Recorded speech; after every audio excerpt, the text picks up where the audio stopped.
Good evening. My name's Arnie Eby. I'm the Executive Director for the Maryland Resource Parent Association. We are the host of tonight's webinar. I'm pleased to have my friend Josh Kroll here with us from NACAC. I don't know how to do a good intro for him.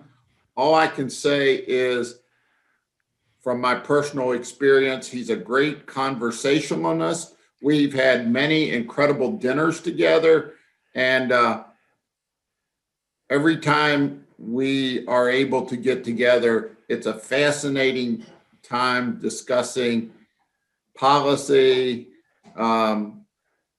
what's in the best interest of kids, and every other subject that we can think of to discuss that friends would discuss, from politics, religion, and every other thing that two friends can discuss. So, Josh, I hear you laughing about that. Please, as we get ready to start, when you make sure people know about your credentials, I'll let you do that because I'll butcher it. But the most important thing to me is that you are my friend.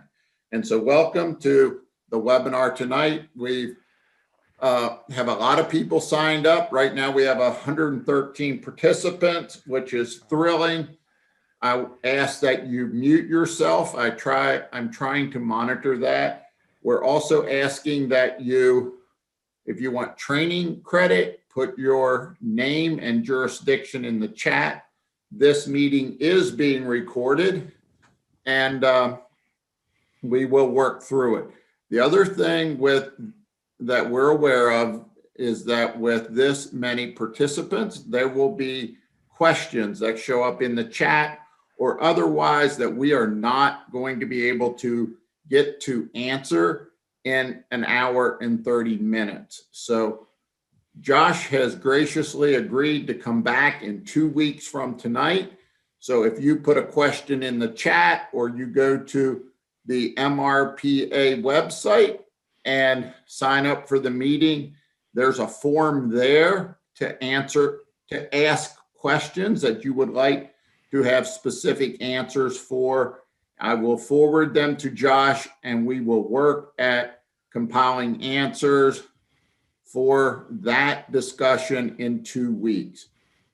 We're going to follow that up with another discussion the 5th of January, and that will deal with tax issues, tax credit issues, and how to use them. So we will have another follow-up discussion about adoption tax credit and how that works or can possibly work for you, and that will be January the 5th, 2021. So without any further ado, I'm going to turn this over to you, Josh, and I am going to make you the host of the meeting. Welcome. Okay. Thank you. And I do consider you a friend too. So I'm Josh Kroll. I'm from the colder state of Minnesota, although you get worse snowstorms than we do. I'm with the North American Council on Adoptable Children, and I'm the project coordinator of the Adoption Subsidy Resource Center. So that's why someone from Minnesota is talking to you tonight about adoption subsidy, because I track adoption subsidy programs for all 50 states, DC, somewhat Puerto Rico, that's a little challenging, and the Canadian provinces and territories. So that's 65 jurisdictions. Everybody does things a little different, and we keep track of that. And I've been at NACAC for almost 22 years, 21 years and 11 months. I started January 1st in 1998. About half of it, I was supporting this program and other programs at NACAC.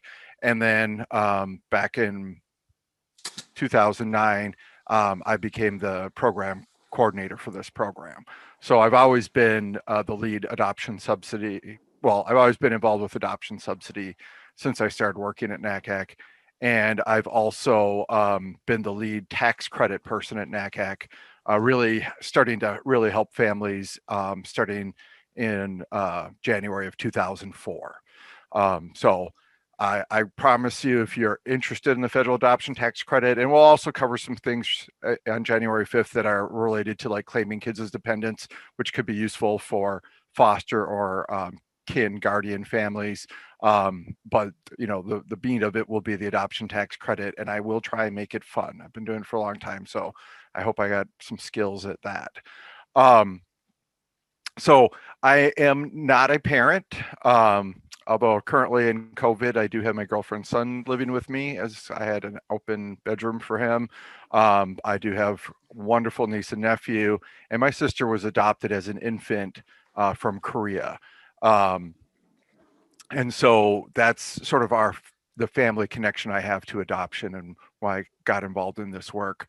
But I am not a parent, and one of my sort of guiding principles is for all those families out there that are parenting children. You're doing the day-to-day heavy lifting of parenting children, and anything I can do to help you do that is sort of what my goal is in doing my work. So before we get into the main meat of this of the webinar, the topic, adoption assistance, I'm going to tell you a little bit about NACAC. I know there's some people on here that I've seen at NACAC conferences before, like Dr. Joan Wharton and April Edwards and Bob Rubel, and probably some other ones, because there's like a whole bunch of pages of people and I don't know everybody's name. But I'm going to tell you a little bit about what NACAC does, because it's not just me. I'm just a small part of NACAC. So we do public policy advocacy. I am going to be talking about a couple of things that I would like to see maybe a little different with the Maryland adoption subsidy in this presentation today, but mostly our public policy advocacy is federal changes, like we'd like to make the adoption tax credit refundable again. Talking about, we also were part of pushing for fostering connections to happen. That helped expand how kids are eligible for Title IV. We'll talk a little bit about that later on. We do a lot with parent leadership development. We think there are a lot of different ways that resource families should be supported. Some of it is, post-adoption supports, but some of it is talking with folks that have the same lived experience that you do. So it can be as big as the whole MRPA, or it can be your little group that has 15 people that meet for coffee once a month. But we think that those are great ways. So we have a lot of information on our webpage, and some staff that work closely and trying to help support and enhance support groups and associations. We have adoption support. Our program, helps people understand what sort of resources might be available. The Adoption Subsidy Resource Center in Minnesota, we have a post-adoption contract. It's actually changed names. I should have updated that in the slide. It used to be Adoption Support Network, but like the Resource Parent Association, we serve foster kin and adoptive families now. So it's Adoptive Foster Kinship Connections is what we've called it. And so we have state grant for that, do support groups, and all the people who are running those are adoptive parents in their communities. And then we have an annual conference. I was sort of mentioning earlier. Unfortunately, with COVID, last year was virtual, and unfortunately, not knowing what things are going to look like next year, it's going to be virtual next year. The last time we were in your neck of the woods was DC back in 2012, and then we were in Baltimore in 2000. We move around. We do other trainings, and we have a lot of fact sheets, a lot of information on our website. So that's a little bit about NACAC, where we have a lot more than just what you're going to hear from me tonight. So don't just think, oh, Josh doesn't know anything about that. Someone at our office might. But we're going to talk about adoption subsidy. That's why all of you signed up tonight. And so that's what we're talking about. So adoption subsidy is a program to help make possible the adoption of children with special needs. It includes a financial benefit. That's going to be your per diem or stipend or maintenance. Everybody calls it different. It's also going to come with Medicaid. In Maryland, also there will be the non-recurring adoption expenses, and there can also be some special services. When I'm talking in this webinar, I may call it adoption assistance, I might call it adoption subsidy. If I change between them, I mean the same thing. Different states use different languages, and so I use them sort of interchangeably. We are going to go into some details about Title 4E versus non-Title 4E. When it's Title 4E, the state of Maryland gets reimbursed 50% of every dollar they pay in adoption assistance. That also applies for kids in foster care who are Title 4E. So with that money comes some rules. When it's non-4E, it's all coming from the state, and they don't have to. There's a couple of things that your state does. It's a little different for the non-4E kids than for the state kids. Newly adopted children these days, as you'll see, most of them will be Title 4E eligible. But for those who have already adopted, it's still, I think, worth going over. So we'll get to that as we go along. And there will be a couple of times I'm going to break. So if you've sent questions to Arnie, I'll break and see if he's got any like standard ones, but we will be doing the bigger Q&A 2 weeks from now. So to qualify for adoption subsidy, the child has to meet the special needs definition. And what's really hard is most people in the world, when they hear the term special needs, they think about like Special Olympics, a person with disabilities. But in child welfare, it also means kids who are considered hard to place. Now, the federal government has 3 parts to the special needs definition, and one of them is set at the state level. So this is the federal definition of special needs. The first one is the child cannot and should not return home. Now, that is a judicial determination that the courts make when the child's removed from the birth family. So that is something that for the parents out there, you would have no knowledge of that. The child is, if you're fostering and then adopting the child, even if you're the first placement, that's being done behind the scenes, you have no involvement with. And in all my years, I've only known of 2 cases where it mattered in other states, where somehow that was messed up and it ended up not making the children ineligible for adoption assistance, but ineligible for the federal funding. But typically that is not a problem. And the states and the counties, they know what language they need to do and get on the court papers to meet that requirement for the feds. The second one is something that can worry, especially newer parents that are less knowledgeable, but there's a federal requirement, this is in federal law, that there are reasonable efforts to place a child without adoption subsidy. But there are exceptions to that include established ties with the foster parents. So if you're fostering, you got your first foster placement, the child's becoming legally free and you're going to go to adopt, and the worker asks you, would you adopt this child without adoption assistance? If you say no, that's okay. They then need to talk with you about adoption assistance. If you say no, they are not supposed to say, well, let me see if I can find a family that will. If they've determined that you're the best match, even if you haven't been fostering the child, if they've determined you're the best match, if they pose that question, as soon as you say no, and that child's otherwise eligible for adoption assistance, they're supposed to talk with you about adoption assistance. So I know some families worry if they get posed that question, if they say no, that they might try and find a different family for the child. That's, the feds are very clear on that, that they're not supposed, the agency is not supposed to shop around. As soon as the family says no, they're supposed to talk about adoption assistance. And then the final one is the state definition of special needs. And sometimes, I describe this sometimes as like, imagine the federal government build 50 houses exactly the same. There's not even like any variation from, one house to the other, like a little extra, like a bump out window or bay window or something like that. They're all exactly the same. The states get to decorate the inside of those houses. And adoption assistance, the ways they do that is determining who is considered special needs and the rates for foster care and adoption. Those are the 2 biggest ways.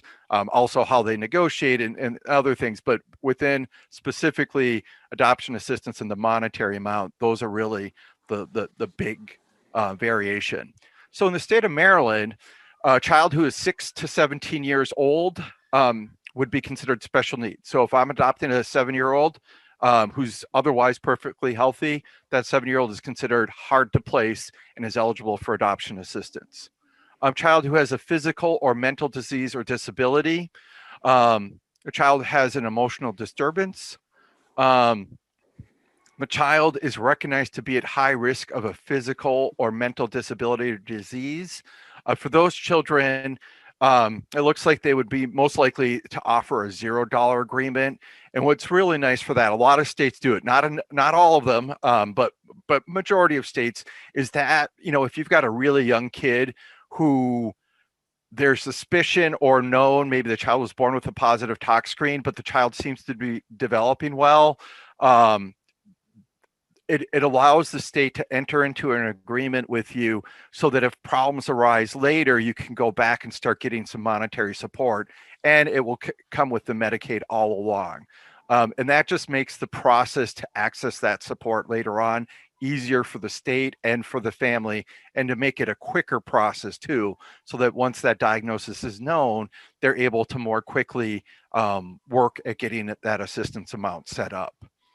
The child is a member of a sibling group being placed together, or race or ethnicity if combined with any of the above factors, which is probably remnant from something in the past. I'm not sure why you would even add that in if a child qualified from one of the other factors, why you would need to add that, but it is in your language. And trust me, there's other states that have things that is like, that's probably an old thing. Actually, the federal government does too, which we'll get to when we talk about Title 4E.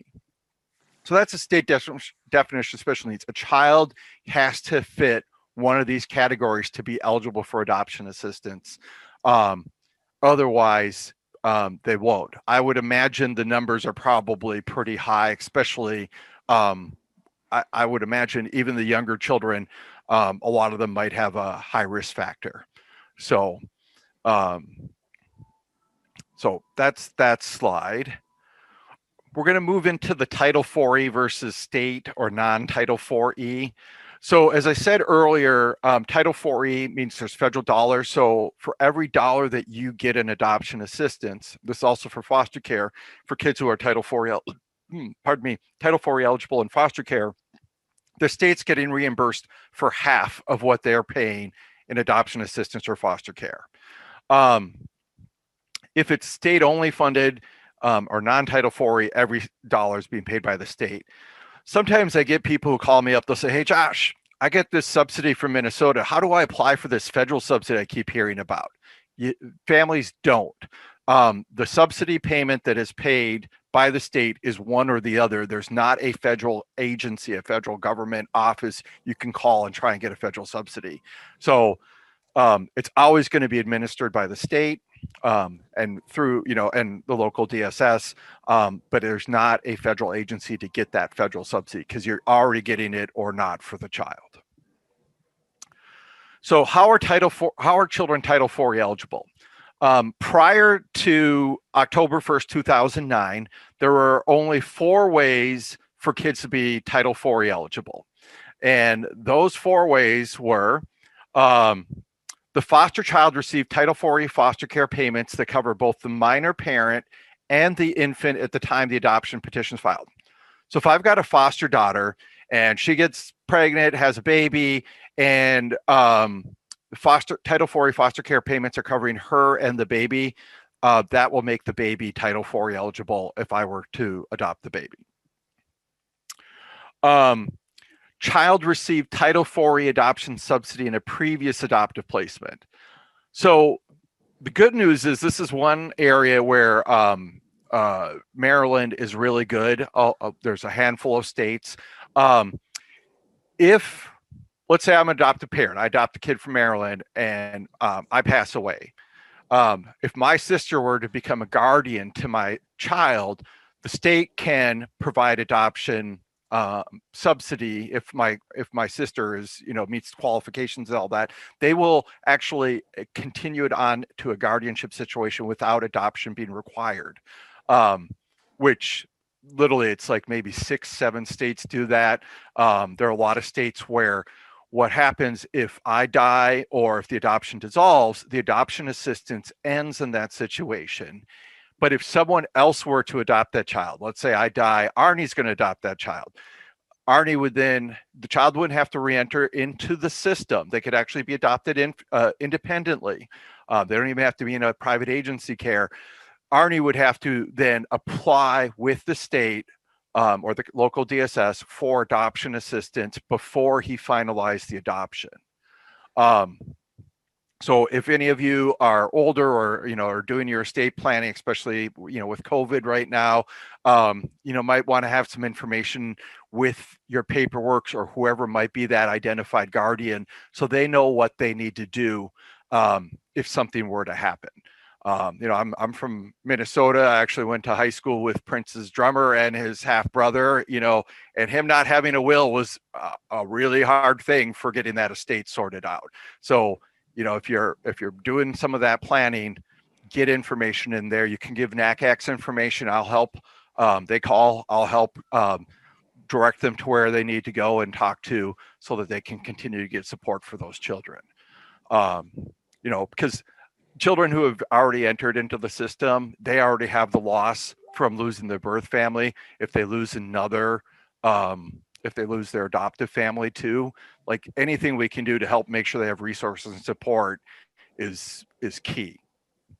So that's number 2. Number 3, if the child was eligible for supplemental security income. So if the child has a significant disability and is qualifying for SSI, that child is going to be Title IV eligible. And we're going to talk a little bit about SSI a little later on, but that is one of the criteria here. The next one, this is the most common way that kids are eligible for Title IV in foster care. And it's really crazy. That's why we have the new eligibility on the next slide. Were the birth parents AFDC eligible? AFDC was welfare before welfare reform. It was aid to families with dependent children. That was a program that ended in 1996.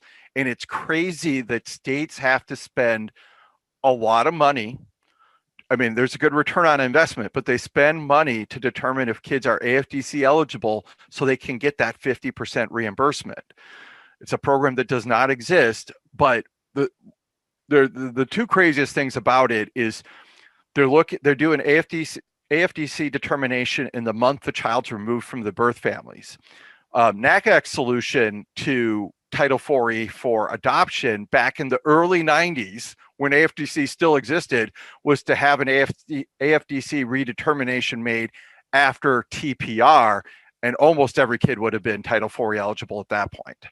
That's not what Congress did, because we're going to get to the next slide. But the other thing that's really crazy is they're using 1996 income guidelines. And if you think about the cost of gas, which thankfully is lower than it was back, 10 years ago, but not just gas, milk, everything has gone up, but we're still using 1996 guidelines to determine if the birth family was impoverished enough to qualify for federal funding.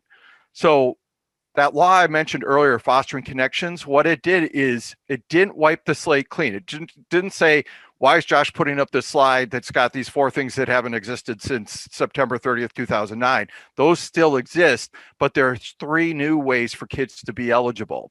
So they are children in foster care 60 consecutive months.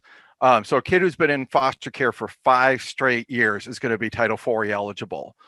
The next one is currently it's children age 2 or older. On October 1st, 2009, it was kids who would be 16 by September 30th, 2010. And then starting October 1st, 2010, it was kids who would be 14 by September 30th. And it got all the way down to 0. And then Congress passed a law and clawed it back. There was actually 3 months where kids of all ages were Title IV just based on age, but Congress clawed it back. And right now it's for a couple more years. I can't remember the exact end year, but children right now, any kid that's age 2 or older is considered Title IV eligible. That's also why, like you're saying, why 50, there's 5 years if any kid over 2. Back then it mattered. Now that part doesn't. But And then the last one, siblings being adopted with their sibling when at least one sibling meets one of the new criteria. So if I'm adopting a 3-year-old and a 1-year-old, the 3-year-old would be Title IV based on being over 2, and that would the 1-year-old would piggyback onto it. So that's Title IV. But this is about the funding. And like I said, there are some key differences why it matters in your state. And the other thing I really want to stress is, because I get this sometimes, the state wants kids to be Title IV because they want to save themselves money, right? They want to save themselves money. Sometimes people are like, oh, they didn't want to make my kid Title IV because they wanted to keep all that money for themselves. This is not a block grant. The state doesn't get a chunk of money based on some census number. The state of money gets, the state of Maryland or any state gets reimbursed at whatever their reimbursement rate. In Maryland, it's 50%. Based on what they pay out for kids who are Title IV eligible. If you get a subsidy of $100 a month, the state gets 50 back. If you get a $2,000 a month because you got a medically fragile child, the state gets 1,000 back. It's all a straight percentage. So in your state, why does it matter to you? Well, I'm going to just say it forevermore that, it saves the state money. And if you think about it, I mean, I don't know what we're going to get for another COVID relief, but states are hurting with their budgets.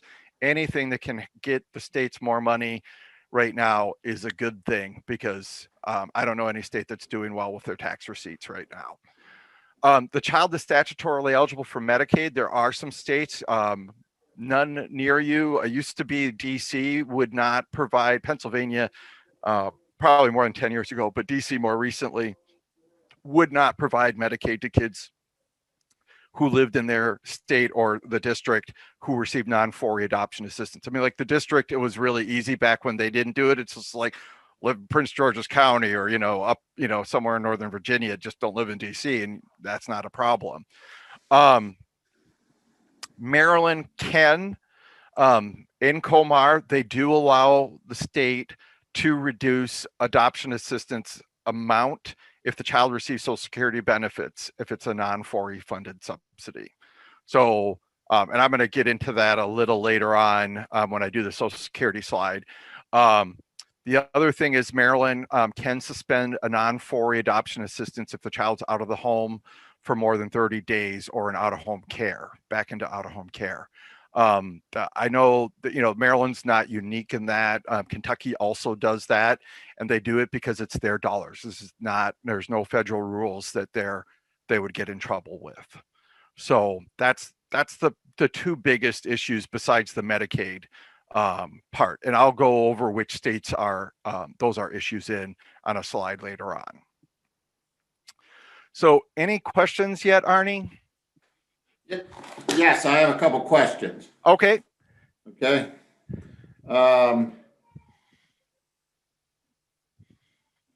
What should I do if I did not receive a subsidy when I originally adopted? I would need to know more about why they did not. Okay, maybe we can come back to that at the end. Yeah. Okay. Yep. There's a question about how is a subsidy determined? We're going to spend a lot of time on that coming up. Okay. Going then to a question that when you talked about the transfer if you passed away. Yep. And it was transferred to somebody who was designated as the guardian of the child. Does that cross state lines? I would if you were in Maryland and you passed away and your will designated your sister in Virginia. I didn't see anything in that language that indicated a state boundary issue there. So I'm assuming that would not be an issue, but I know there are people on here that can confirm things and messages to you. And like I said, go ahead. Considered Title IV. I missed the first part of the question. Is a drug exposed infant considered Title IV? maybe, maybe not. It's going to be, if it's an infant, they're under 2. So it's going to be, are they FDC eligible, or, if exposed, they'd have to have some problems showing up to be SSI eligible, but most likely they'd be Title IV via AFDC. Okay. And not all kids are. I mean, that's why that law had to change, because states were having less and less kids be eligible. That's why they added those new criteria. Okay. What if we move from one state to another state post-adoption? I'm going to cover that too. Okay. Well, then I'd say roll on. There's some All more right. questions, but I know that some of them you will cover. Yep. And some of them we will have to talk about or get more information. Yep.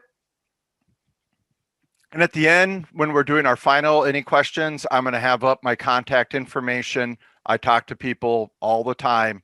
You can contact me. If you feel like you don't want the question to be on this, and you just want to talk to me privately, that is okay too.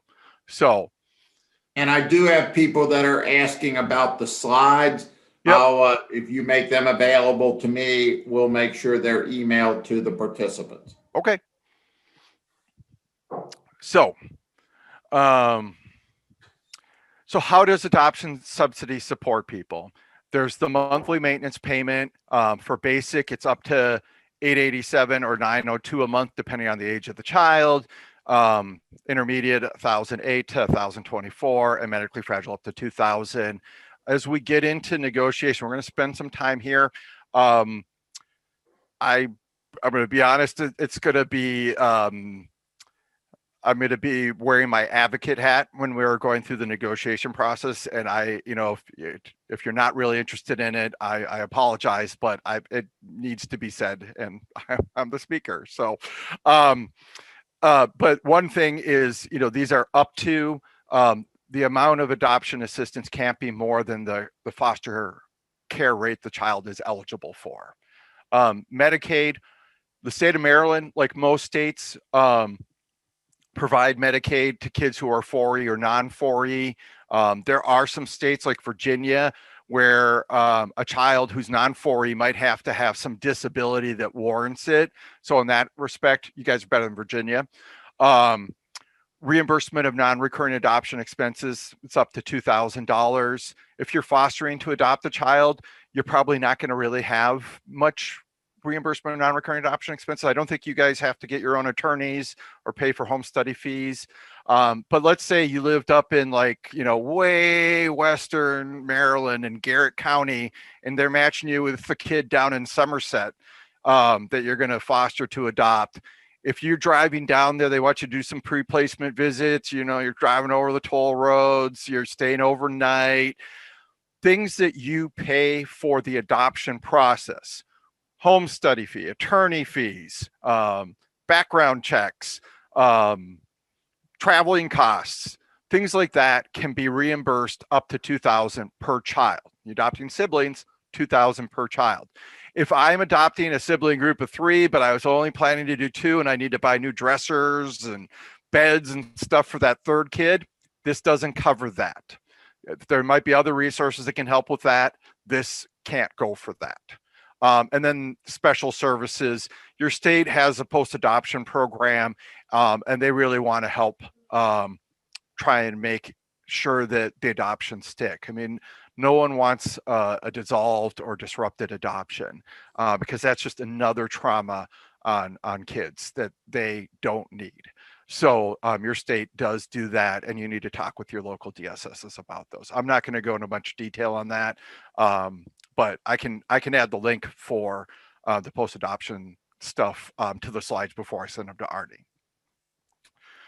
So we're going to talk about negotiating adoption subsidy. So, and there's going to be some advocating and editorializing in here. So in Maryland, the state via the local Department of Social Services will negotiate the amount of the adoption subsidy. The highest amount that a child can receive is the foster care rate they are eligible for. And on the next few slides, we'll look at Maryland policy, regulations, and law, federal policy, and federal law regarding negotiation. So this is from your policy, Maryland policy, SSA 13.1. It's been in place since the summer of 2012. And the policy is pretty much the same for Title 4E and non-4E, except for this little part down here in green. That is only referring to the federal adoption assistance part. So children who are eligible for adoption assistance shall receive a monthly assistance payment negotiated by the local department and the adoptive family. The adoptive family and designated local department staff shall negotiate the amount of the monthly assistance payment based on the child's specific needs, as well as the adoptive family's individual circumstances. Federal law requires the amount of an assistance payment to be negotiated between the child welfare agency and the adoptive parent. Adoption assistance rates cannot be established based solely on the criteria of the child's current foster care rate. Questions must be asked and answered to determine if the current foster care rate is warranted based on the child's documented current needs and behaviors. Once established, a federal adoption assistance payment cannot be adjusted without the agreement of the adoptive family, so it is critical that the amount of payment is appropriate for the child's documented current quantifiable needs instead of basing the amount of the payment on broad generalizations or assumptions. So this and the next couple of slides that are all the policy, I couldn't just cut and paste. So if there's some typos or things are a little off, I was transcribing them. So it's the web page that has this. It's just not something I can cut and paste. The bold is in policy. I didn't do that. I added what they had. On some other slides, it will be my bold, but this is theirs. So first thing I want to say, not uncommon at all that looking at the current level of needs of the child is very appropriate. Many states do this. Children may come from a very difficult home situation and have a lot of trauma and very high needs. If they come into a stable and loving family, those needs may go down over time. And yes, the foster care rate that is currently appropriate for that child may go down. So the child might be intermediate and go down to a basic. That's not uncommon. And for your state to highlight that is regular across the country. I do think that the rates can be based on the foster care rates, but I'm going to skip that for now because you'll see that later on. Adoptive families must be advised to bring specific documentation of the negotiation, which includes but is not limited to the following: receipts for expenses related to the child's current ongoing expenses not covered through medical assistance or other sources. These would include the child's medical records, prescription history, psychological evaluations, educational records, or any documentation related to risk factors for physical or mental disability or disease. The documentation must be recent, less than 1 year old, and from an appropriate healthcare or educational professional. The local Department of Social Service staff is expected to review the child's case record prior to negotiation and to be familiar with the child's special needs. The staff should bring their case record and documentation of special needs to the negotiation. On this, it's pretty common. You want to see everything that is known at that time.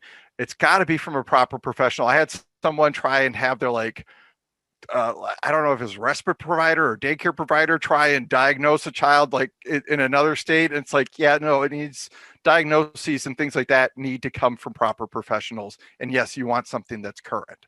That's very standard across the country.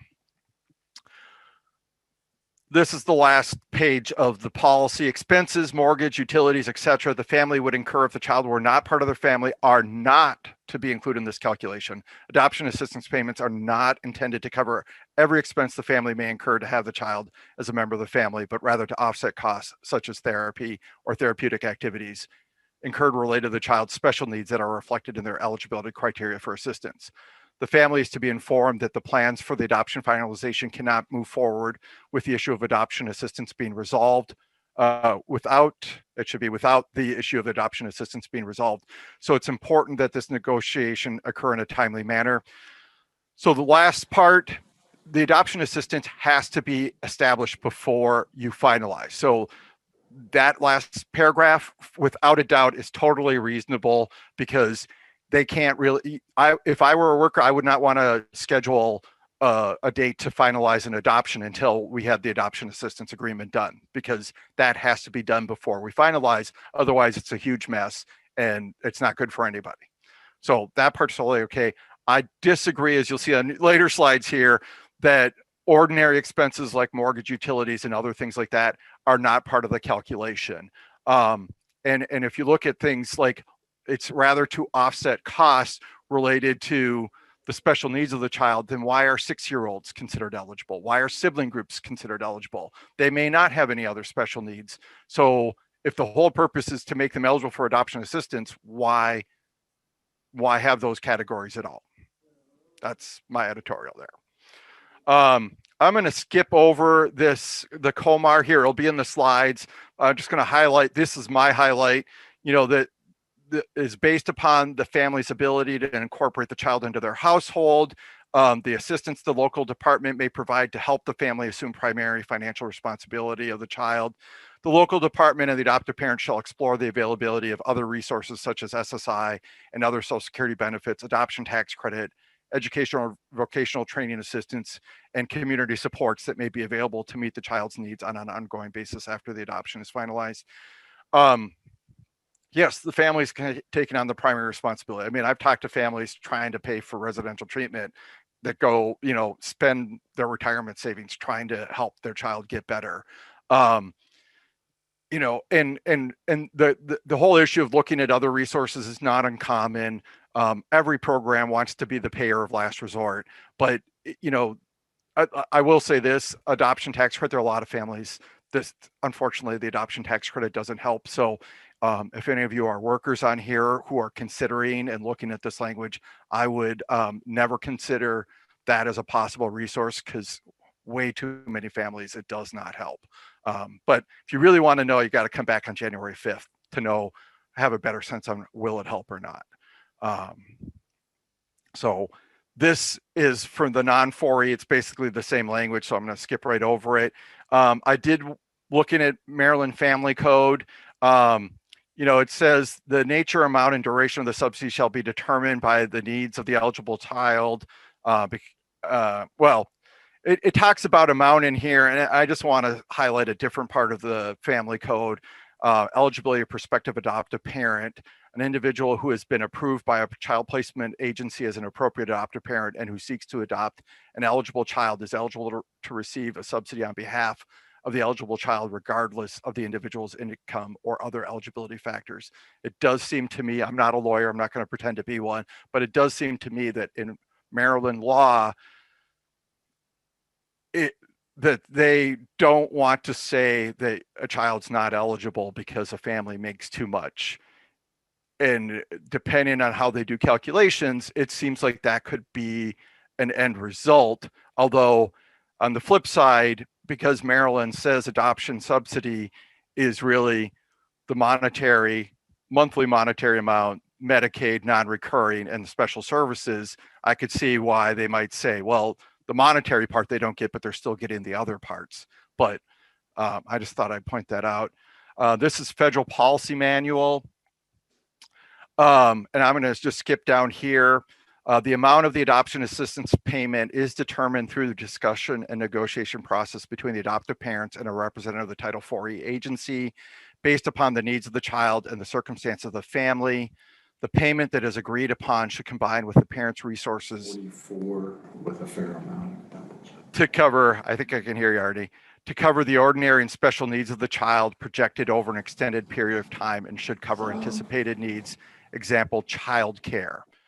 So ordinary, federal policy says ordinary and special needs of the child and talks about a thing like child care, which is not a specific special needs, that is being offset as mentioned a couple slides ago, offset costs, such as therapy or therapeutic activities incurred related to the child's special needs that are reflected in their eligibility criteria for assistance. So the feds specifically give childcare as an example. In federal law, this is 42 U.S. Code 673A3 or Social Security Act 473A3. The amount of the payments to be made in any case under clauses 1 and 2 of paragraph 1B shall be determined through agreement between the adoptive parents and the state or local agency administering the program under this section, which shall take into consideration the circumstances of the adopting parents and the needs of the child being adopted. But they say federal law says the needs of the child. Doesn't say the special needs, doesn't say offset the special needs. Once again, the states are allowed a lot of leeway in how they operate things because it's their program. And this is another example of how they are allowed some leeway. But for the parents out there, or even workers who may not like being tough negotiators, I mean, that's something that you can talk about and try and advocate for if it is difficult to negotiate in Maryland, which I will say, I don't hear a lot of calls like that, but I do hear some every now and then. So, so I'm going to wrap up the negotiation with this last slide and then break for any questions you have, Arnie. So if you have questions, send them to Arnie right now. And then after that slide, we're going to get into a lot of the weird stuff that I know because weird stuff comes to a national organization more than it comes to a state organization. So Maryland policy is focused on the out-of-pocket expenses to meet the child's special needs. And as I said earlier, but they allow sibling groups and children 6 and older to be eligible for adoption assistance, even though they may not have specific out-of-pocket expenses. Like, I don't understand how you say that makes a child eligible, but we're not going to give you a monthly payment. I mean, and I've met 3 families who have adopted sibling groups of 7. They need assistance to meet the ordinary needs, let alone the extraordinary needs of the children. Maryland regulations talk about both about the ability to incorporate the child into the household while also trying to help the family assume primary financial responsibility for the child. Maryland Family Code does not allow an otherwise eligible child to be denied adoption subsidy because the family makes too much. As I said earlier, the state may contend that the Medicaid portion is part of the adoption subsidy program, and so they're really not denying those families. I can see that argument. Federal policy specifically mentions ordinary and special needs of the child. I feel this is contrary to the language in Maryland policy that says ordinary costs like mortgage or utilities are not for consideration. Federal law says needs. Children need shelter and food. These are ordinary costs that should be a factor in the negotiation process. And that's the end of this slide. I think people are probably really tired of hearing me talk about negotiation and laws and policies and all that. So if you got any questions now, Arnie, break in. You're muted though. You're still muted, Arnie. Sorry. There was one person who asked about childcare because they said they were specifically told that that was not an allowable expense. I disagree, as I've laid out my case like I was a lawyer, but I'm not. So I'd be happy. They can contact me directly and we can try and make that case. If they're denied it because they're not going to include that, that is something that can be appealed. That doesn't mean they're going to win the appeal, but that is part of the process. If they are denied that, they can ask for a formal denial if they're not happy with the amount, and then they'll have 10 days to appeal. And then it'll take a while, and it will delay the adoption, but making sure families have resources, they have to make that call. One person's asking if federal law supersedes the state law in terms of negotiating around needs of the child. I'm not a lawyer, so I can't sue them. It's more of my power in the past, primarily to with states, is to tattle, and this is enough of a gray area because we don't have the resources to sue states. So I would try and get folks on here who want it to change to call their state legislators who really have the most power, but also the governor's office, and talk about this and explain the struggles, because that's probably going to make more difference. I don't think the feds would weigh in on this personally. Okay.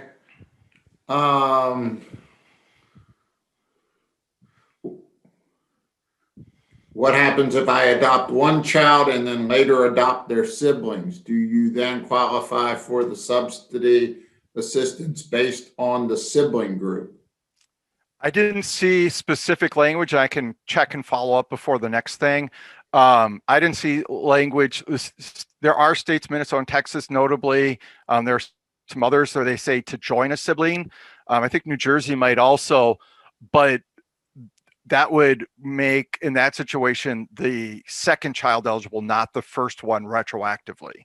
But we can follow up on that. Would be a good question to follow up on for the 15th, because I'm not If sure. you get SSI, does that cancel out your subsidy from adoption? We're going to get to that. Okay. Is it encouraged to hire an attorney for the subsidy negotiations? I don't know. What do you hear, Arnie? If you are, I haven't heard that anybody does that. I mean, okay, I don't like, see that. In Indiana, their tough negotiation there. I knew a grandma who was adopting her 3 kids I was talking to. They were offering her $3 a day, $3 a day, and $7 a day for the tougher kid. Most of their attorneys, families have to get their own attorneys. They all magically cost the non-recurring amount. And they spend probably 80% of their time negotiating adoption subsidy. But if you're just getting an attorney that knows adoption, but doesn't know adoption subsidy, I don't know that it would necessarily be worth it. So it depends. There's there's other stuff flying through here, and so we'll have to roll back to some of that, Josh. Okay. We'll catch up to it. I'm going to go through the weird stuff now, and that might help answer some of those questions. Okay. So, interstate adoption. So this is one of the we're going to get to. So when children are in a state's foster care system, the adoption subsidy comes from the placing state. So if I adopt a Maryland foster kid, I'm going to look at what is Maryland's subsidy program, what is their rates, what is their special needs.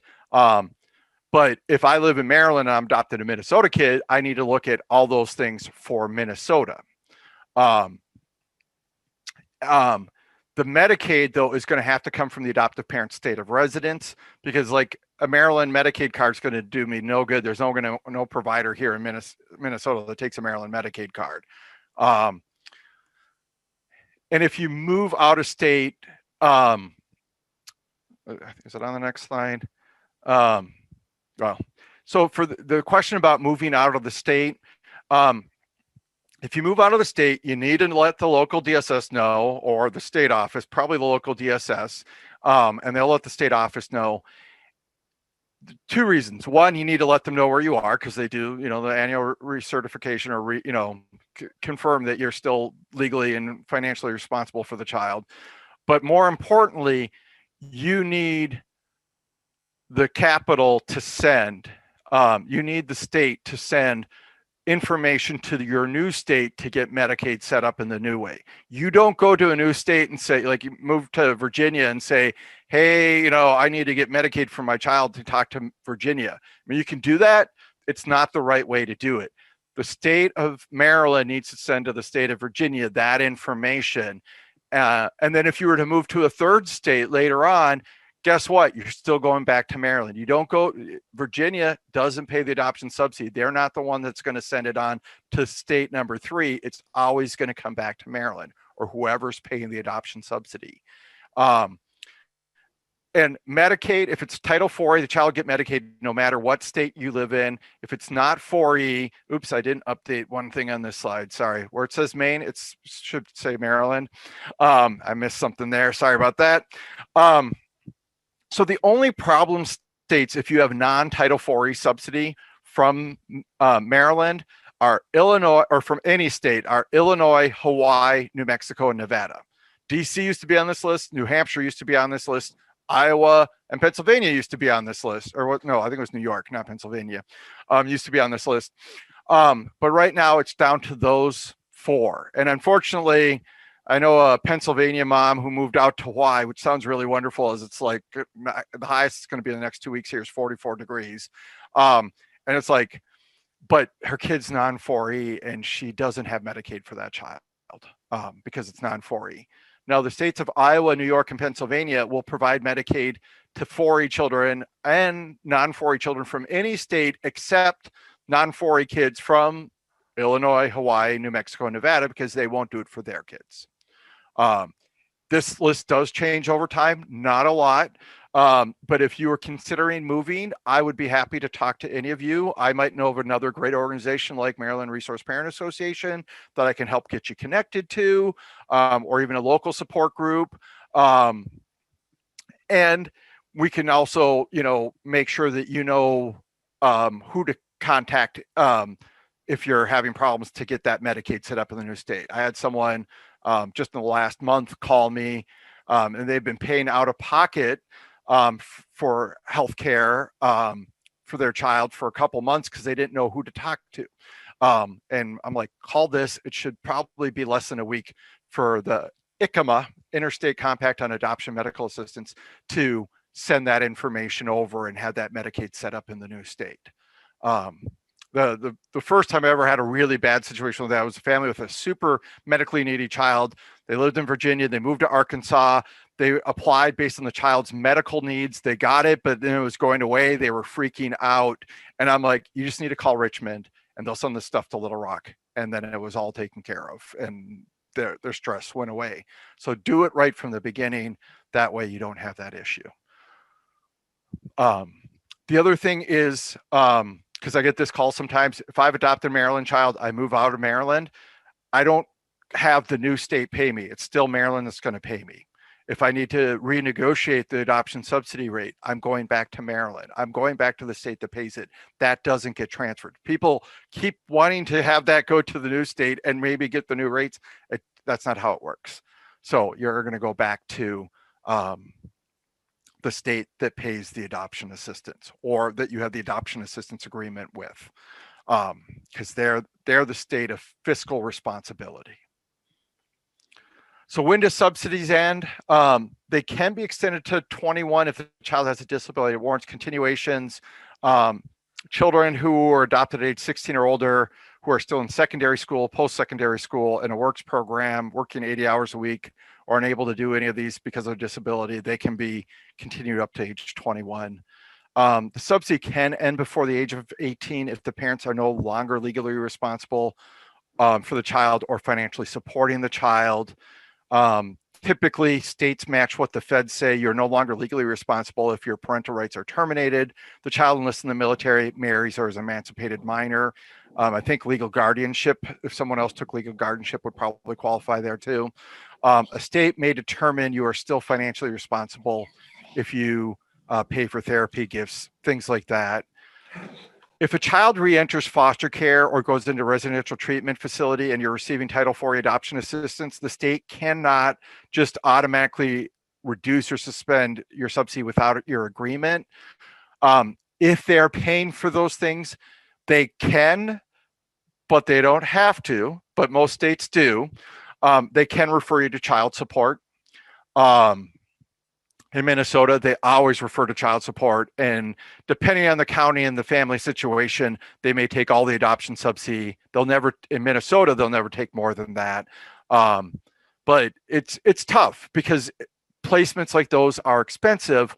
But on the flip side, sometimes children aren't safe to be home. And in reality, I mean, I even knew an adoption manager who told me straight up that when her child was in an out-of-home placement, residential treatment facility, it was more expensive to care for that child and meet the needs than when the child was in the home. Most people don't live around the corner from a facility. So you're traveled there. You may have to pay out of pocket for family therapy if you've got other kids and the parents. You have to deal with the trauma often of what living with that child was and work towards healing internally, as well as helping that child heal to be safe to come back home. In Maryland, as it is in Kentucky, if it's non-4E, the state can suspend the payments if the child's out of the home placement. That's their money. They get to do that. I understand it. Once again, it'd be nice to hopefully the local DSSs and the state office will give some flexibility depending on the individual situation. So That's that slide. So I told you I get to Social Security. Here's the Social Security slide. So we're going to break this into two parts. There's SSI, and then there's what the Social Security Administration decided was better to change from RSDI to OASDI. R was retirement, OA is old age, the D is disability, and the S is survivors. So those are different programs, but who thought that like the good branding was to change from retirement to old age? I don't know who's in charge of that, but it sounds like a bad idea because I don't think any person who's of retirement age likes being called old age.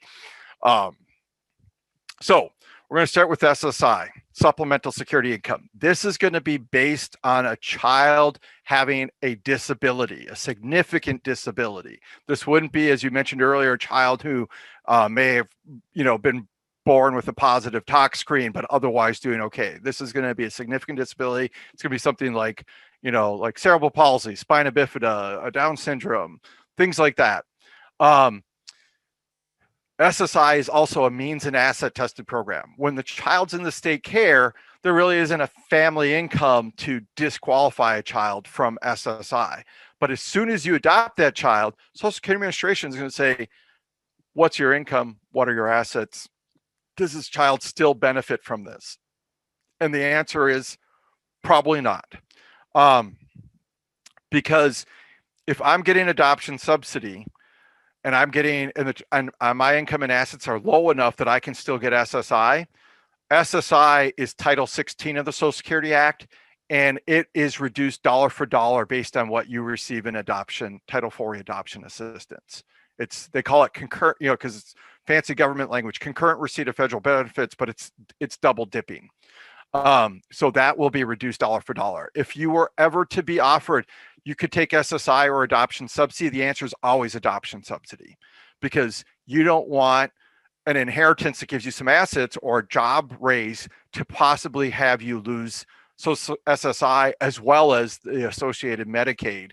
You always want to take the adoption assistance because that's a more secure resource for the child. Social Security benefits that are received on behalf of the child, the dependent benefits, it can be the adoptive or birth parent.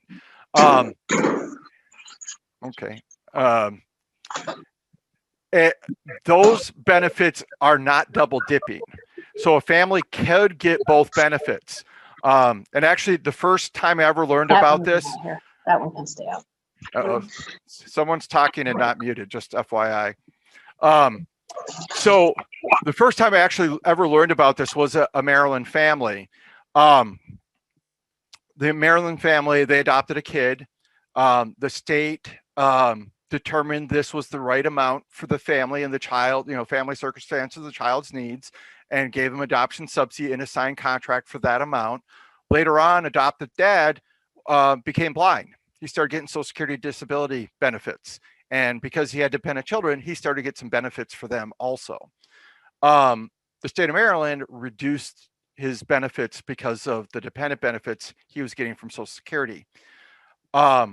We were able to get that overturned. This is back like 15 years ago, because it was Title 4E. The state does not allow, or the federal government does not allow the state to reduce the benefits because other benefits might be available to the children. And actually, what's really sad, I live in Minnesota. We actually got into law that was passed like 6 years ago. And I only realized a year ago that's, I'm not that clueless, but until things come up, I don't always know that there are problems. But we actually were doing that for 4E and non-4E kids in our law. But I was able to, I tattled to the feds after telling the state, don't do this. Don't do this a couple of times. They're like, okay, I'm going to tell the feds. And they're like, fine, tell the feds. And then I told the feds and they stopped doing it. Because really that is how I have some effect, is tattling. I know it makes me sound super unprofessional, but it works. So once you have that signed contract in place, they can't change it if it's Title 4E. Your state, in your COMAR, they do allow to change that. I don't know that they do regularly, but it's definitely a possibility. I would like to see that change. I don't think it affects a lot of families, and it would be really nice not to do that. And I'll explain why in a second. But what I will say, and Maryland is far from alone in this, if the birth parent, let's say the birth parent passed away and the child's getting survivor benefits, without a doubt, many states do this. Before I've signed my adoption assistance agreement, they can consider that resource. What will happen is this, I will become the representative payee for that survivor's benefits. And the state can say, well, you're getting $500 a month in survivor benefits as soon as you adopt. So we're going to reduce how much we offer you in adoption subsidy. And that is a very common thing. There's, before that subsidy agreement, that can be part of the resources available to the child. And that is something that's there, that I can't stop. And it's very common among the states. But the one thing I'll come back to is, that the adoptive father became blind. He wasn't able to work anymore. And so he got benefits based on what he paid in his payroll taxes. His children, he got more money. He got the dependent benefits for his children because he had dependent children. And the way Social Security is structured is he can get more benefits to help with their costs. So when a state, including Minnesota, would to reduce the agreed upon adoption assistance amount because this other benefit comes into place, it basically wipes out what that other benefit is, and that is to replace lost income. And that's, why I think that would be a nice thing to change. I don't think it, especially these days, making that little change probably won't affect a lot, but for those families, it'll probably be huge, that it might still affect. So, but overall budget line, probably not much for the state of Maryland. So, I might be getting done somewhat early. Well, we'll still have lots of questions. So this will be my last slide and then further questions. So, all right, we're not doing taxes yet, but the IRS, I actually, you know what? You guys rock in Maryland, because Maryland is why the IRS does not count adoption subsidy as income. In 1974, the IRS issued a revenue ruling, and it was a question that came out of Maryland. So you guys, you made my life easier for all over the US. Thank you for doing that. So the IRS does not count adoption subsidy as income. Like if you're ever talking to a tax person, they're like, oh, we got to report this. Like, no, you don't. It doesn't go on your taxes anywhere. And if the state ever thinks about, because in the last 10 years, Indiana and Kansas have sent out W-9s? No, whatever, 1099s reporting subsidy as income. Oh my God, phones blew up. Like people are freaking out. I've been getting subsidy for 5 years, and I've never got a 1099 before. Was I supposed to put this on my taxes the last 5 years? I mean, like it was a hot mess everywhere. So any state people on here, if the state's ever looking at doing that, because they don't know, you call me, I will get you all the documentation to save everybody a big headache, because it'll be a big headache for workers, administrators, and families. We don't need that. So that's the IRS. Not all programs are the same. So what's hard is a lot of people say, oh, I don't have to report this on my taxes. I don't report this anywhere. And that's not how things work, unfortunately. So this is what we know. School lunches and food stamps, which are both USDA programs, they do count 100% of the adoption subsidy and family income. Now, school lunches, they do eligibility determinations once a year, typically in the summer. So let's say, and foster children are automatically eligible. Unless you're in a school district where all children are eligible regardless of income, this doesn't matter in that case because all children are eligible regardless of income. But if you're not in one of those school districts, let's say I'm fostering a kid, I adopted a child in November, National Adoption Month. As a foster child, that child is automatically eligible. The USDA policy wants you to stop taking that benefit or redetermine it. But they ask, they can't really make you do it. But that next school year, when they do that next determination, they are going to count that subsidy in your family income. And unfortunately, SNAPs very explicitly say you cannot exclude adoption assistance, specifically from Title 4E. But I'm pretty sure it's for non-4E also. I didn't see language that would make it seem like you could try and pull that loophole. Section 8 housing. If you're getting Section 8 housing vouchers through HUD, they only count $480 per year per child of the subsidy and family income. So let's say I'm getting $500 per month for 2 kids, for each of 2 kids. So that's $1,000 a month. That's $12,000 a year. I would still only put $960 on my family income for the year because that's what the rules are. It's great. So what's great is you could have someone in subsidized housing, great parent, they adopt a child, they're not going to lose their housing because you're now counting that adoption subsidy. That especially could be like a elderly relative, like a grandparent maybe who's kin taking in a child.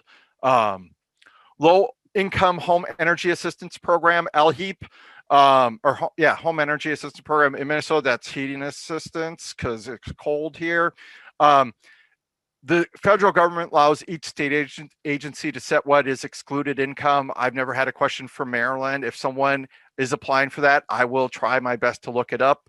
If I can find it, I'll let you know. If not, I'll try and ask the agency that does it. But I'm not researching it just for fun. But if someone needs it, I will definitely do everything I can to try and find out about that. Free application for federal student aid, FAFSA, Pell Grants, things like that. The application says not to include foster or adoption assistance amounts, whether for the child or the parent. I'm not sure why it's in both spots, but I never actually applied for that because I went to school in Canada. So, but it specifically says not to include that. And if you're adopting a kid, if a kid's been in foster care at age 13 or older, you don't, that child can file as an independent student and you do not need to put parental income on there. And your state also, for kids who are in foster care at 13 or older, has a good tuition waiver program that you should look into. Income tests for Chapter 7 and 13 bankruptcy, individual bankruptcy. So on line 10, unless I've changed the forms in the last couple of years, on line 10, it's asked for unearned income, but it says not to include income funded by the Social Security Act and Title 4E. If it's a Title 4E adoption assistance, is funded by the Social Security Act. So my reading, I'm not a bankruptcy lawyer, but I would make the case that if my subsidy is Title 4E funded, that I would not include that on bankruptcy forms. And we got 15 minutes. So questions, and we can do more in-depth questions in 2 weeks. This is how you get a hold of me. Okay, yes, Josh, we have a couple questions. We'll roll back and then we'll do a couple closeout things and wrap this up. Once again, if you're still on, we'd like to have your name and jurisdiction in the chat so that we can cross-reference it to make sure you get your training credit. There was a question, and I believe you covered this early on, but it rolls back with the more information that you talked about. Please define the difference between Title IV and non-Title 4E adoptions. So for the state of Maryland, the difference is they get reimbursed 50% of every dollar, but with it comes some conditions. And those conditions are they can't just automatically change the amount of the adoption assistance without the adoptive parent's concurrence, makes the children Title IV or Medicaid eligible in all 50 states, not those 4 states, though they will provide it if it's Title 4E. To be eligible for it, the child, at this point, if the child's over 2, they're going to be eligible for it. But the other most common way is if the child was AFDC eligible in the month of removal from the birth family. But that's about where the money comes from. You're back on mute again. Still muted. So the majority of children that come through foster care, can you assume that they are Title 4E funded? Children adopted from foster care, majority will be because it's any kid over the age of 2. But Okay. they might not be Title IV in foster care. Okay. Yeah. Okay, can you speak anything to the difference between adoption versus guardianship? Why or why not? I'm not real versed on that. I would say with, adoption is definitely forever. I know some families, I've heard from families who would prefer adoption over guardianship because of concern, without, of the birth parents possibly coming back a little more and having some legal rights, but I really don't know enough about it. The one thing I will say is if you do guardianship, I don't know of a guardianship tax credit. There is an adoption tax credit, which, Which as I we said will be earlier, talking about January the 5th. yep, 5 weeks from today. That, like as I said earlier, that doesn't help everybody, but it does help a lot of people. It just depends on your financial circumstances. In this era of COVID, where children who've been adopted are not able to go to school and or have, because of the isolation or other things, their needs may change or are probably changing. I can speak to that with my 4 adopted children.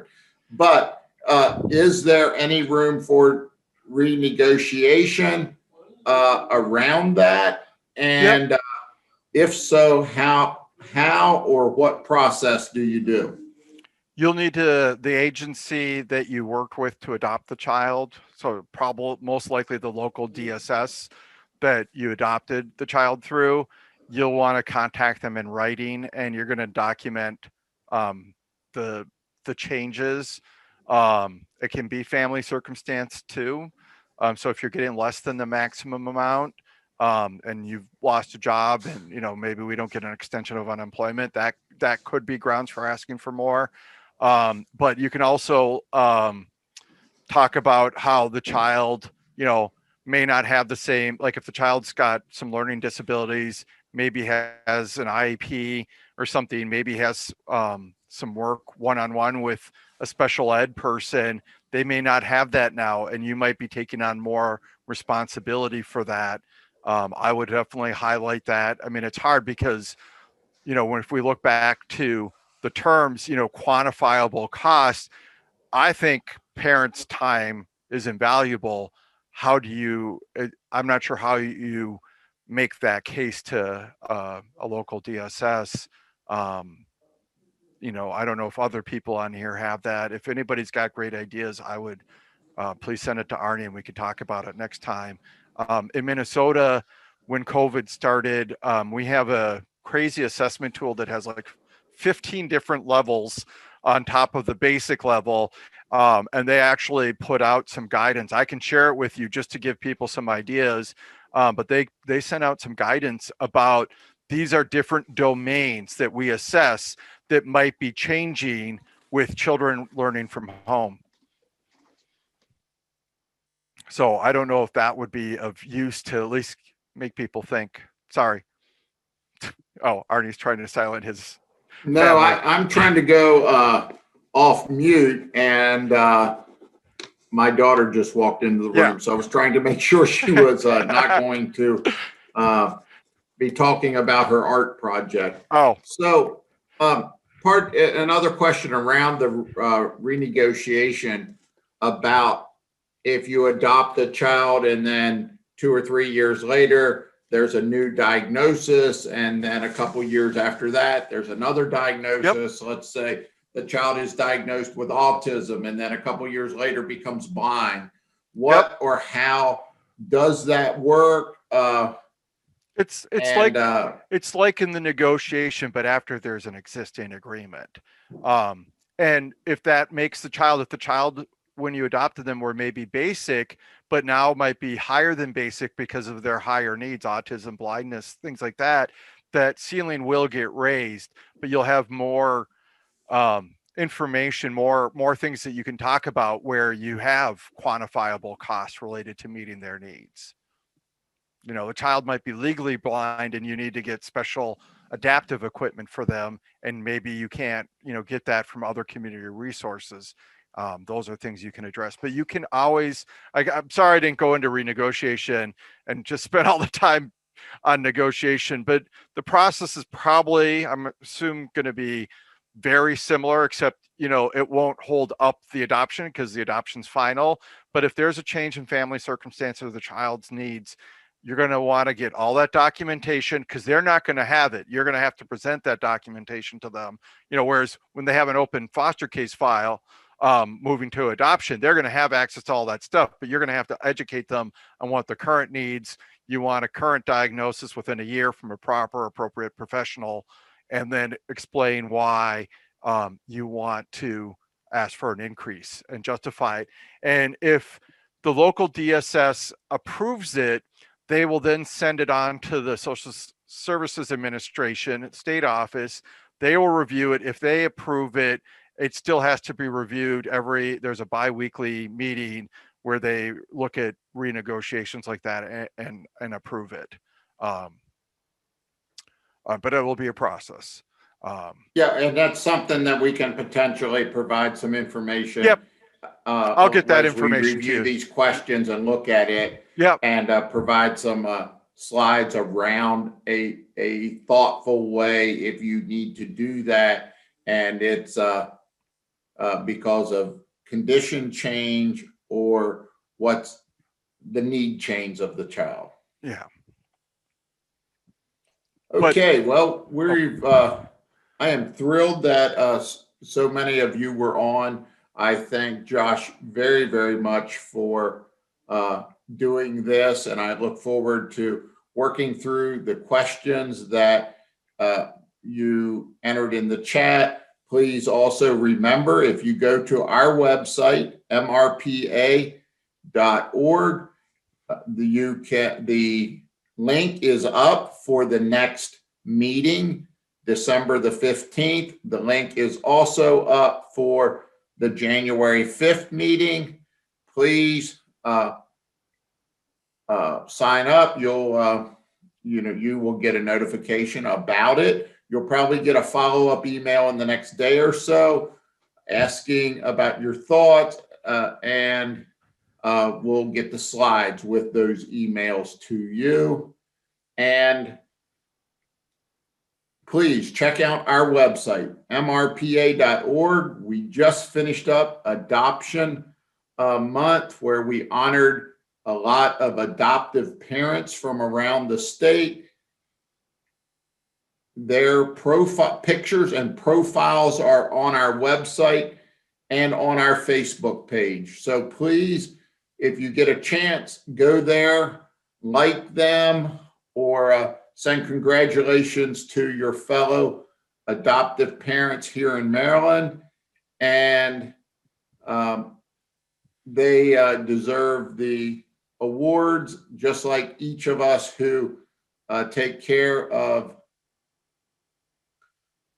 children through adoption. It's a great honor, but it's stretched me. And continues to stretch me every day. Once again, thank you all very, very much. My name's Arnie. I'm the Executive Director of the Maryland Resource Parent Association. Please check us out at mrpa.org or on Facebook. Thank you. Thank you, Josh, and good night. Thank you. And remember, if you haven't, do your final checkout with your jurisdiction so Arnie can get you those training hours.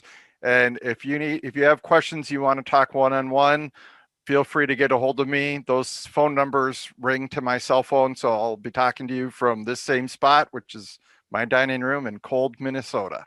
So, but I'm available to talk with anybody about anything, especially obviously adoption assistance and adoption tax credit. So I'll let it run just a couple more minutes so we make sure everybody gets their name and information in the chat. And once again, thank you, Josh. Thanks to everybody. We hope that you will come back in 2 weeks where we'll spend specific time answering your questions and then dive into tax credit issues, January the 5th. Please also, if there is subject matter you would love to have broken down in this kind of a format, send that information to the website. You can put it on the question tab on the December 15th, because our hope and our plan is to continue this kind of forum on the first Tuesday of each month moving forward, because we feel like, well, it's fun to give people good, accurate, helpful, and much needed information. So once again, thank you all for caring for Maryland's kids. Have a wonderful holiday season.